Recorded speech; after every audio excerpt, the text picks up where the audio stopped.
This is John. This is Blake. This is JR. Scott. Adam. And you are watching Hails from the Crypts.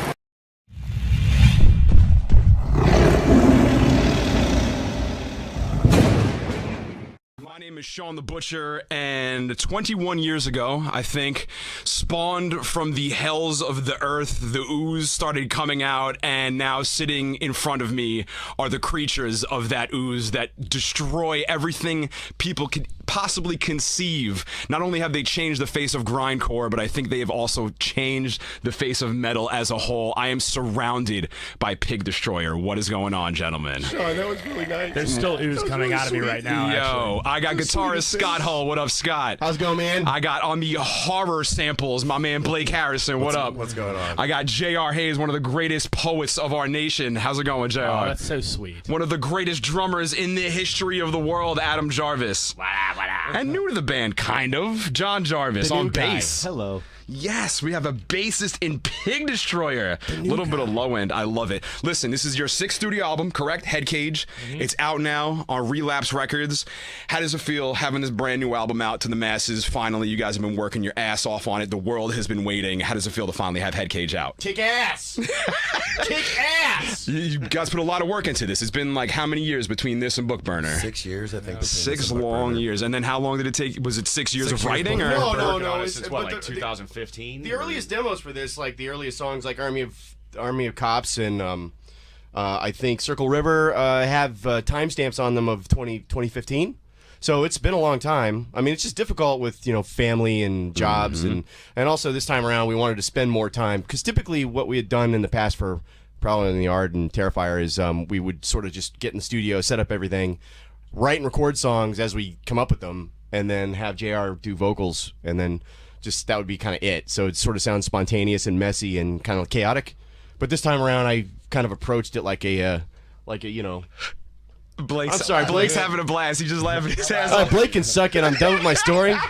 Anyway, it's great to have the record out, and we're glad to have Blake with us. Yes, Blake. So What's did going you know that Scott is an accountant at an accounting firm? So he has the boring job at that job. Okay. He's good with numbers, though, I'm sure. What's up, Sean?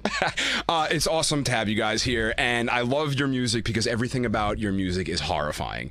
I mean, you guys are just for the nicest bit of goofballs I've ever met in my entire life. You guys are one of the scariest bands on the face of the planet. And Blake, I mean, they have to kind of attribute that to you because, yeah, exactly. I mean, Jarrah's vocals are just something that need to be watched and looked over in a museum when we're all passed away in just little pieces of dust, because the way you write is incredible. But Blake, your sample and your creations of setting like an atmosphere for these Pig Destroyer. I mean, the opening track, Tunnel Under the Tracks, it's got this very like calm, like Shining kind of vibe to it. From The Shining. It's from The Shining, right? The second it came wait, on. I don't know if Relapse It's not knows from that. The Shining. It's not from The Shining. No, no, no. It's not from The Shining. No, it's different The than The Shining, Shining. too. Yeah, exactly. Twilight, the Stars and You is the name of the song. Yes. And I mean, how do you go about like digging for all these samples and finding these and you got the blasting horn that just gets louder and louder and louder, like all the effects that you pick are perfect for Pig Destroyer. What's the process like getting all that It's stuff a together? process, man. I am an engineer, so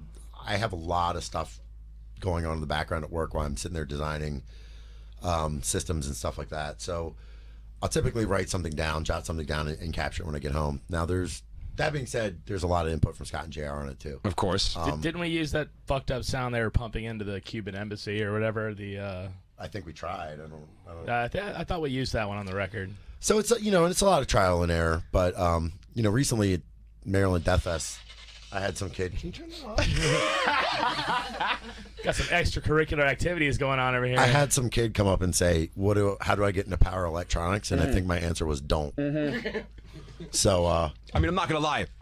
You look like you have the most fun job on the planet because I get to drink the most beer on stage, you're up that's there for sure. And you get to hype the crowd, and you're up there, and you and JR basically take front stage and take shit over. It does look like a fun job, but I see you with all your notes and stuff, and I see you looking. I know it's like I'm studying for a fucking algebra exam up there. But you do create this incredible atmosphere, and I want to get into that track. I want to establish this right now. Yes, though. go ahead. So before anything, there are people that do bitch. What does this guy do on stage? Blake, above all else, is our spirit animal. Oh, thank you. So Mascot. Absolutely, he's a spirit animal. Spirit, okay. So everything that we are about, In that's who flesh he is. form.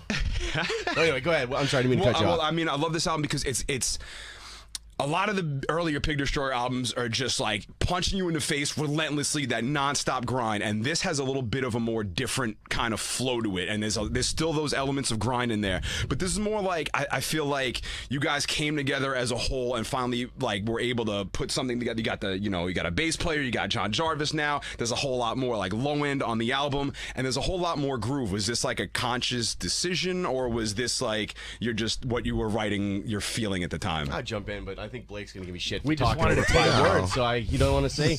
We wanted to take you for a ride. We got a lot of records that are just nonstop blast beats and punishment. We wanted to write something. I wanted to write something that would just add to. It doesn't mean that this is the way we're gonna be from now on, but I wanted to write a record that had a lot of cool swinging, groovy parts to it that were still mean and still like in the genre that we're in, but that weren't necessarily just like 300 BPM blast beats all the Hell yeah. time. I wanted to have something that had a little bit of meat that will stick to your bones after you listen to it a couple times. A little more nuance, more Yeah, hooks. a little more depth, a little more nuance, something that just adds to the discography. Because otherwise, if we're just going to write the same record over and over again, what does it make? It doesn't mean that the next record's not going to be like Ass Sucks, fucking Andy You Capital. heard it here first. We're writing a grindcore record next. Yeah, that's right. I'm gonna keep you But to I that. mean, like, 6 years when the next Pig Destroyer album comes out. Dude, 6 this one years, had to Scott's be- gonna be 70. You look good for 64. Sweet, man. Thank you. Let's get into these tracks right now, building up the ambience, building up the mood. Tunnel Under the Tracks. My man Blake Harrison threw this together. We'll get right into Dark whoop. Train, and we'll be back.